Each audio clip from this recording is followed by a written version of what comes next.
Hai semuanya, masih bersama Mr. SK. Berkunjung ke Yogyakarta tidak lengkap bila tidak mampir ke alun-alun selatan. Tak peduli siang atau malam, banyak pelancong dan orang asli Yogyakarta memadati tiap sudut alun-alun. Mereka duduk-duduk bergerombol bersama kerabat, bercengkrama dan menghabiskan waktu di area alun-alun.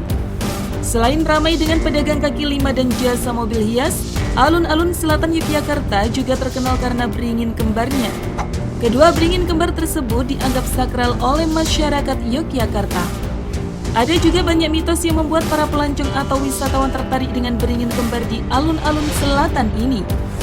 Penasaran? Mari tonton terus video ini sampai habis.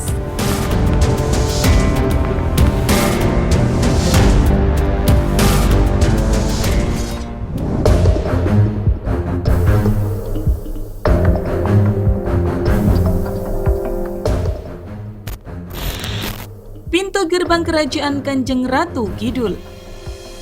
Layaknya sebuah kerajaan pada umumnya, Kerajaan Gaib Kanjeng Ratu Kidul memiliki pintu-pintu gerbang sebagai akses menuju ke dalam kerajaan. Gerbang itulah yang menjadi batas antara dunia nyata dan dunia gaib.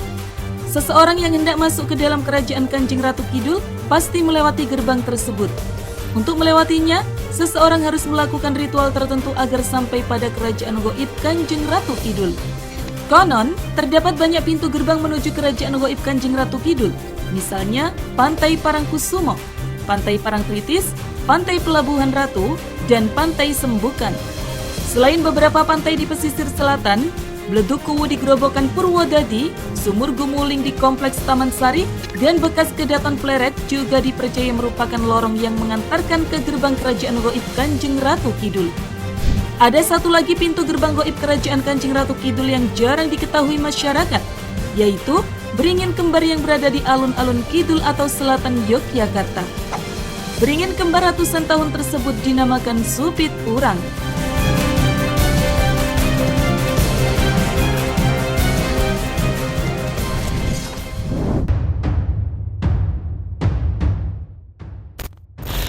Tempat latihan prajurit keraton.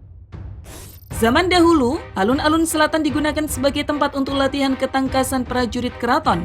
Para prajurit keraton berlatih ketangkasan berkuda atau setonan, lomba memanah sambil bersila atau manahan, dan adu harimau atau rampok harimau di alun-alun selatan.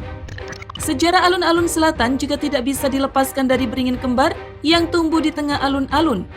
Dulu prajurit sering mengadakan latihan konsentrasi dengan berjalan di antara dua beringin.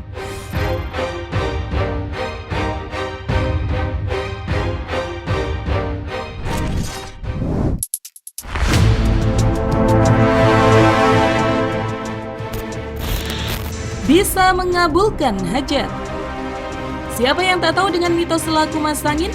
Kalau pernah ke alun-alun selatan Yogyakarta, pasti mengetahui mitos ini.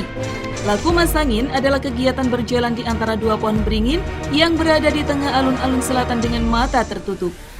Bagi mereka yang berhasil, diyakini keinginannya akan terkabul. Laku Masangin begitu digemari wisatawan lokal, hanya sekedar iseng dan coba-coba.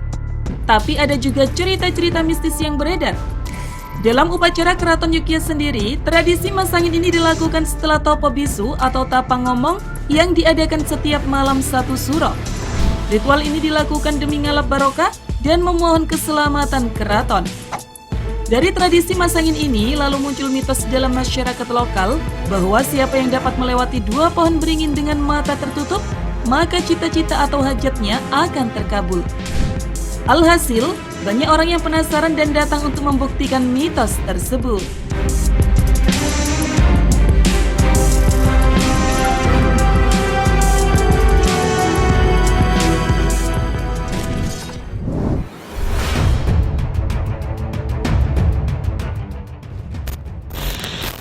Syarat mempersunting Putri Sultan Hamengkubuwono I. Kisah lain yang berkembang di masyarakat adalah adanya hubungan antara beringin kembar ini dengan pernikahan putri dari Sultan Hamengkubuwono I. Pada saat itu, Putri Sultan akan dipinang oleh salah seorang laki-laki. Sayangnya, Putri Sultan tak begitu menyukainya. Alhasil, sang putri mengajukan satu syarat. Lelaki yang akan melamar sang putri harus bisa berjalan dari pendopo yang ada di sebelah utara alun-alun selatan, melewati beringin kembar yang ada di tengah alun-alun, sampai ke pendopo. Setelah sang lelaki mencoba, hasilnya adalah gagal. Siasat sang putri ini akhirnya berhasil menggagalkan kemauan laki-laki tersebut. Setelah kejadian itu, Sultan Hamengkubuwono I mengatakan, siapapun yang bisa melewati tengah-tengah beringin kembar itu, maka orang itu boleh mempersunting putrinya. Sang Sultan juga berkata, kalau sosok yang bisa melewati itu hanyalah pemuda yang benar-benar punya hati bersih dan suci. Akhirnya, tantangan ini dimenangkan oleh salah satu pemuda dari Siliwangin.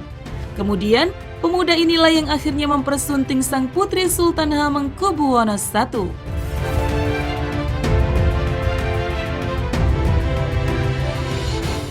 Terima kasih sudah menonton.